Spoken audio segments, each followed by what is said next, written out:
Parfümü necə istifadə etmək lazımdır? Hansı nöqtələrə vurmaq lazımdır? Çox zaman biz parfümü alırıq və çox miqdarda vurulur. O da ətrafdakıları narahat eləyir.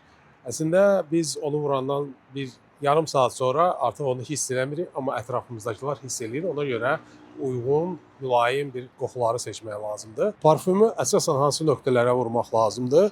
Qulaq ardına, boynun sağ-sol hissəsinə, biləklərə vurursunuz. Yay zamanı isə dirsək bükülməsinə vurmaq olar və ayağın arxasına da vurmaq olar ki, daha yaxşı gəlsin və hər nöqtəyə bir püskürmə yetərlidir. Ondan çox vurmaq məsləhət deyil. Bir də məsləhət verərdim ki, yağlardan düzəlmiş parfüm alanda biraz ehtiyatlı olasınız. Çünki onun mənbəyi məlum deyil və onun tərkibində hansı maddələrin olması məlum deyil. Markalar onu istehsal edəndə orada stabilləşdirmək üçün maddələr vururlar.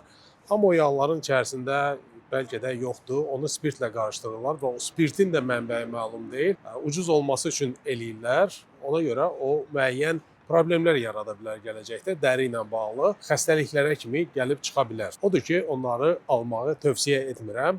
Və siz hansı parfümü sevirsiniz?